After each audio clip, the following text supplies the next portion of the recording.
Cerita Calon Arang, ditulis oleh Pramudia Anantatur.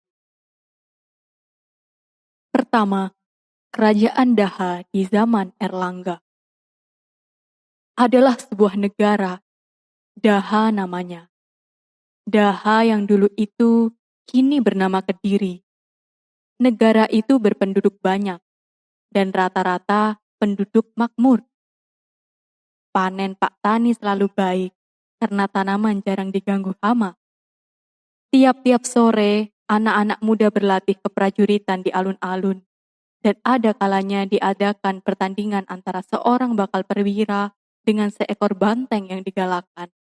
Ribuan rakyat menonton pertandingan itu. Kalau bakal perwira yang menang, diangkatlah ia menjadi perwira. Negara Daha termasyhur aman. Tak ada kejahatan terjadi, karena tiap orang hidup makmur, cukup makan, dan cukup pakaian. Karena makmurnya itu, makanan penduduk teratur. Dan karena itu pula, tak ada penyakit berjangkit. Yang memerintah negara itu ialah seorang raja, Erlangga namanya. Baginda terkenal bijaksana dan berbudi. Pendeta-pendeta yang membuka pertapaan dan asrama sampai jauh di gunung-gunung mendapat perlindungan belaka. Menurut riwayat, istana Baginda tak ubahnya dengan surga Dewa Indra. Tak ada istana-istana lain yang dapat menandingi. Tiap-tiap tahun, negara-negara lain yang takluk kepada Daha mengirimkan upeti kepada Baginda. Adapun Baginda selalu memperhatikan dan memeriksa seluruh negara. Sewaktu-waktu Baginda dari seluruh daerah, bahkan juga seluruh pelosok. Jadi nyata, Baginda tidak mengutamakan ibu kota saja. Karena ramah tamah dan sering memperlihatkan diri kepada rakyat, maka Baginda pun dicintai oleh mereka. Akan tetapi, keadaan Sentosa segera berubah. Keamanan terancam. Penduduk jadi gelisah karena tersiar berita ada musuh akan datang. Orang-orang tua melarang anak-anaknya bepergian. Jalan-jalan jadi sunyi sepi. Ibu kota negara seakan-akan berkabung karena sunyinya. Dan musuh itu sebenarnya penyakit yang hebat. 2. Calon Arang. Menurut riwayat adalah sebuah dusun dalam negara Daha. Jirah namanya. Penduduk Daha takut benar mendengar nama dusun itu, seorang janda. Calon Arang namanya. Calon Arang seorang perempuan setengah tua. Ia mempunyai anak perawan yang berumur lebih dari 25 tahun. Ratna Manggali namanya. Bukan main cantik gadis itu. Sekalipun demikian, tak seorang pun pemuda yang datang meminang karena takut kepada ibunya. Calon Arang ini memang buruk kelakuannya. Ia senang menganiaya sesama manusia, membunuh, merampas, dan menyakiti. Calon Arang berkuasa. Ia tukang teluh dan punya banyak ilmu ajaib untuk membunuh orang. Sebagai pendeta perempuan pada Candi Dewi Durga, banyak sekali murid dan pengikutnya. Ia seorang dukun yang banyak mantranya, dan mantra-mantranya itu manjur belaka. Itulah sebabnya tak ada orang berani padanya. Ratna Manggali adalah anak tunggal. Karena itu sangat disayangi oleh ibunya. Walaupun sang ibu seorang perempuan jahat, kepada anaknya sayang juga ia. Akan tetapi karena calon arang jahat, pendengki dan kejam, maka tak adalah orang yang berani mendekati anaknya, Ratna Manggali itu. Dan karena itu pula lah gadis itu dijauhi oleh gadis-gadis lainnya. Sehingga kawan biasa pun ia tak punya, jangankan lagi kawan yang karib. Bila ia menyapa seseorang, orang yang ditegur itu hanya mengangguk atau menggeleng.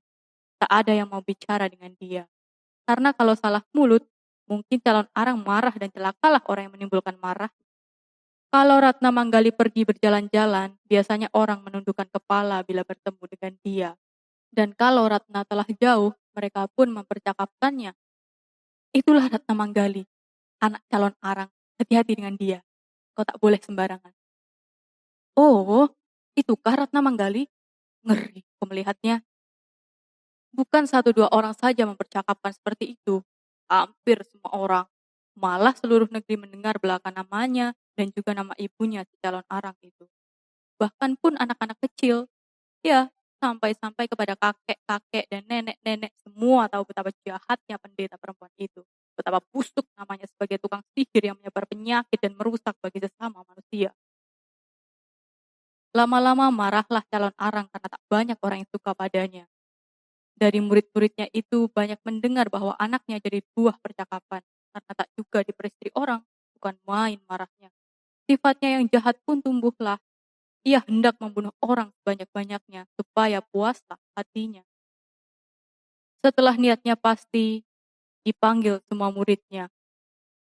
Di antara murid-muridnya yang terkemuka ialah Weksirsa, Mahisa Wadana, Lendesi, Larung, Guyung, dan Gandhi. Semua muridnya menyetujui maksudnya. Dengan tak banyak pertimbangan, berangkatlah mereka ke Candi Durga. Durga yang disebut juga Bagawati adalah dewi yang menghendaki kerusakan. Di dalam candi inilah calon arang memuja dewinya. Diucapkan segala mantra dan maksudnya hendak membunuh orang banyak-banyak. Api pedupaan pun mengepul-ngepulkan asap. Bau ratus dan pandawangi semerbak memenuhi ruangan candi. Lama calon arang memujanya. Murid-muridnya mengikuti memuja, berdengung-dengunglah bunyi puja mereka. Sambil memuja, murid-murid itu menandak menari-nari, seperti kawanan orang gila saja nampaknya. Dalam menari-nari itu mereka melangkah berputar-putar, tak keruan tariannya. Yang satu tidak sama dengan yang lain. Seorang menjelir-jelirkan lidah seperti ular, yang lain mendelik-delik menakutkan, yang lain lagi miring-miring dan kakinya dipendekkan. Macam-macam lah. Tidak lama kemudian datanglah Dewi yang mereka puja itu, Dewi Durga. Semua yang ada di candi berjongkok, kemudian kepala mereka ditundukkan hingga ke tanah. Melalui asap pendupaan itulah Dewi Durga datang. Kian lama, kian nyata rupanya. Ia adalah Dewi yang luar biasa cantik dan bagusnya. Tak sedikit pun ada cacat pada tubuhnya. Tenang kembali keadaan candi itu.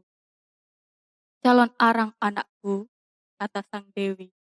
Apakah maksudmu memanggil daku? Sekali lagi calon arang menyembah, kemudian menjawab. Izinkanlah hambamu memohon kasih dari Paduka Dewi. Katakan maksudmu anakku. Ya Paduka Dewi, berilah hamba izin untuk membangkitkan penyakit buat menumpas orang banyak-banyak. Itulah maksudmu anakku, kata Dewi Durga. Demikianlah Paduka Dewi, ujar calon arang. Jangan kau khawatirkan sesuatu apapun. Aku izinkan engkau membangkitkan penyakit dan banyak sekali orang akan mati karenanya. Bukan main girang hati calon arang. Serentak muridnya bangkit berlutut dan kembali melompat menari dan menandak-nandak. Tetapi anakku, kata sang Dewi lagi, tak kuizinkan kau meratakan penyakit hingga ke dalam ibu kota. Engkau boleh membunuh orang di luar ibu kota saja. Terima kasih, Paduka Dewi, sambung calon arang. Perempuan itu pun menyembah lagi.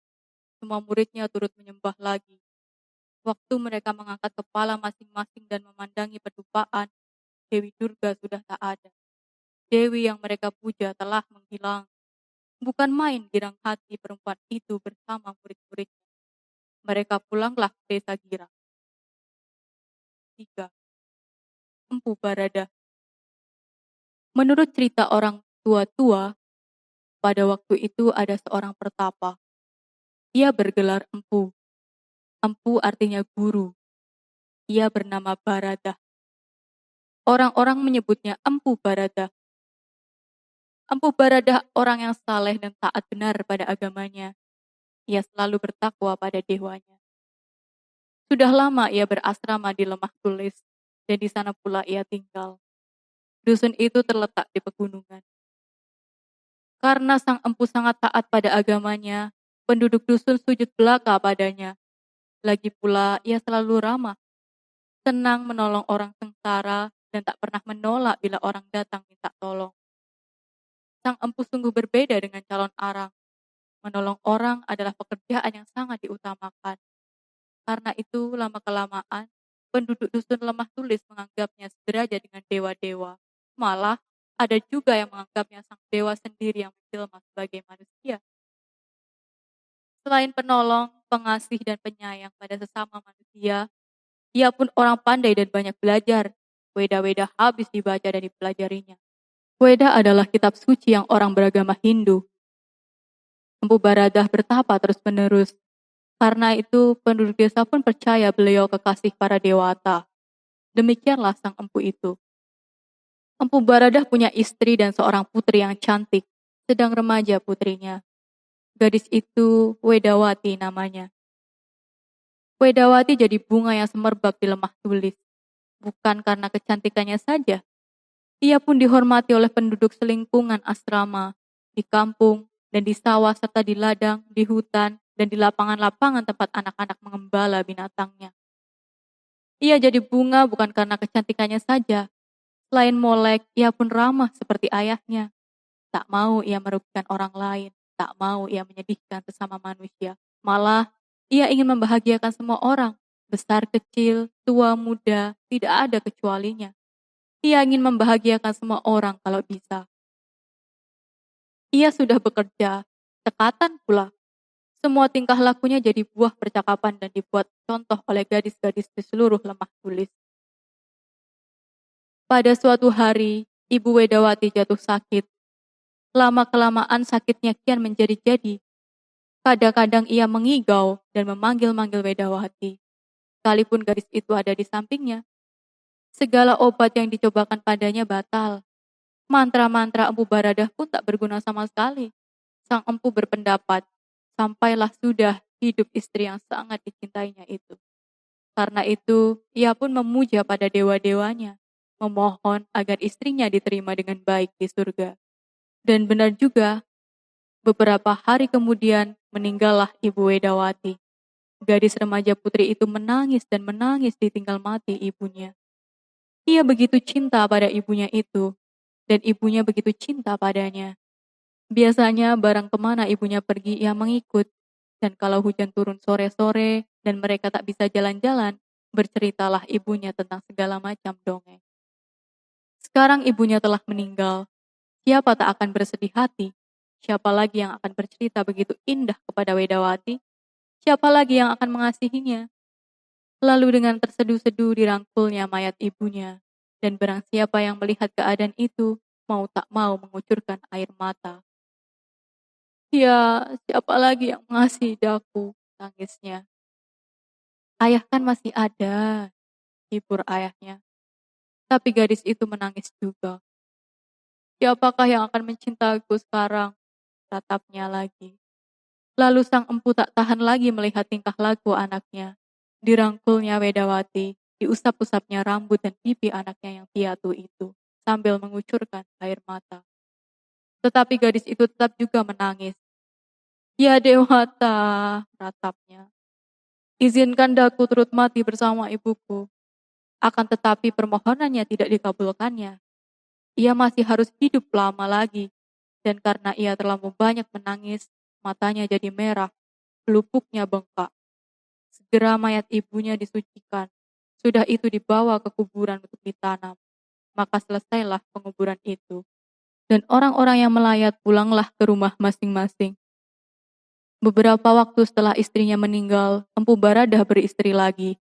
Dari ibunya yang baru, Wedawati memperoleh adik laki-laki seorang. Sekarang ia ada kawan bermain di rumah atau di taman. Ia tak ingat lagi pada ibunya yang telah meninggal. Sekarang adiknya telah besar, sudah bisa bicara, sudah bisa bertanya, juga sudah mulai belajar membaca pada bapaknya. Ia pun sudah bisa berpakaian sendiri. Wedawati tak perlu lagi menolongnya mengenakan kain. Ibu Wedawati sangat sayang pada anaknya. Berbeda sungguh sikapnya terhadap Wedawati. Ia tak suka padanya. Pada suatu hari, sang Empu Baradah pergi ke pertapaan Wisamuka untuk mengajar murid-muridnya mengikuti upacara bersesaji pada para dewa. Murid-muridnya mengikuti upacara itu dari belakangnya. Sudah rindu mereka semua pada sang empu. Lama benar ia baru turun ke pertapaan mengunjungi mereka. Dan sudah lama pula murid-murid itu tak mendapat pelajaran dan wejangan.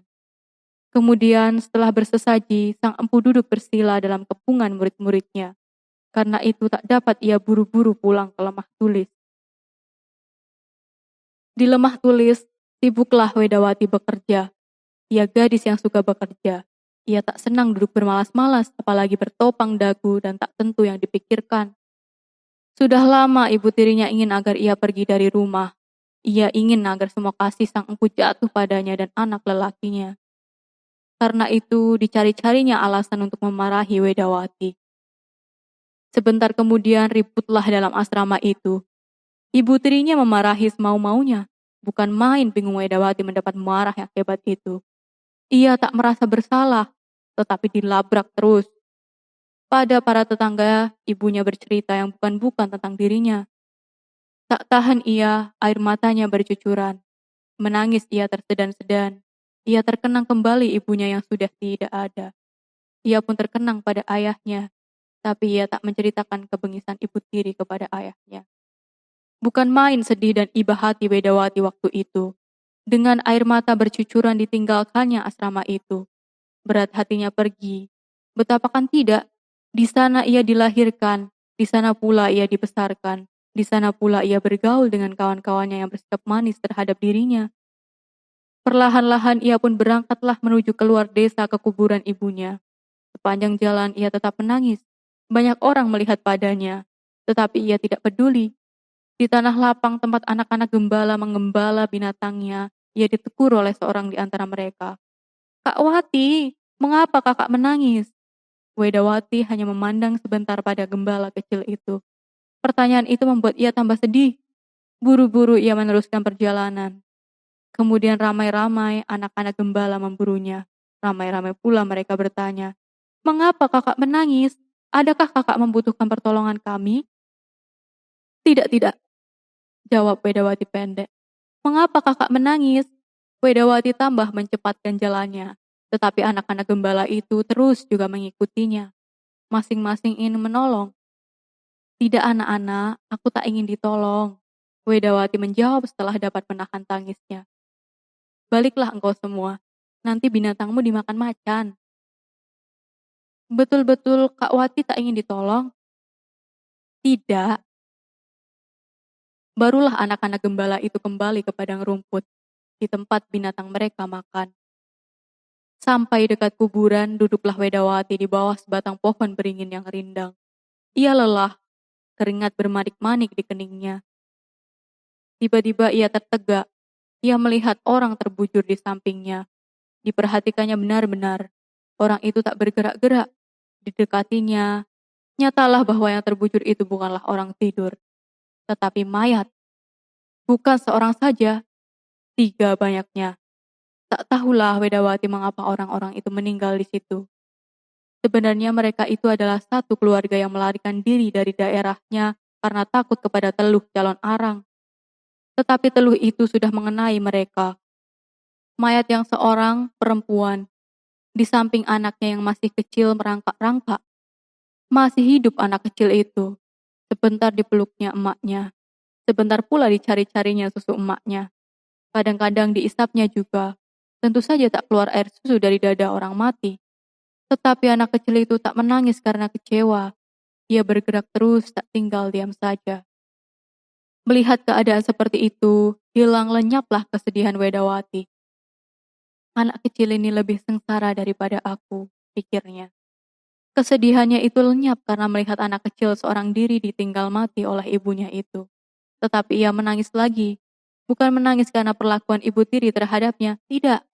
Ia menangis melihat nasib anak kecil itu. Kemudian dibawanya anak kecil itu ke rumah yang terdekat letaknya dari kuburan. Tidak lama kemudian datanglah beberapa orang mengambil mayat itu untuk disucikan. Semua manusia bersaudara satu sama lain. Pikirnya setelah kuburan itu sunyi senyap kembali. Karena itu, tiap orang membutuhkan pertolongan. Harus memperoleh pertolongan. Tiap orang keluar dari satu turunan. Pikirnya terus. Karena itu, satu sama lain adalah saudara. Beberapa lama duduk-duduk melepaskan lelah, tiba-tiba ia teringat akan maksudnya semula. Ingin mengunjungi kuburan ibunya. Ia bangun dan berangkat ke tempat ibunya dikuburkan. Teringat kepada ibunya yang pengasih dan penyayang, serta cinta padanya. Sedih pula rasa hatinya. Air matanya kembali berlinang-linang. Tak ada keinginan padanya untuk pulang kembali ke asrama. Ia ingin tetap di samping ibunya. "Dewata, izinkanlah aku turut ibuku," ratapnya. Tetapi tidak seorang dewa pun menjawab. Kuburan tetap sunyi senyap. Di sana sini pokok pohon baru berayun bila angin kencang datang meniup. Lama Wedawati duduk di samping kuburan itu. Tak bergerak-gerak ia, seperti patung. Matahari mulai condong ke barat. Kuburan itu makin sunyi saja rasanya. Tetapi Wedawati tak juga bangkit dari tempat duduknya.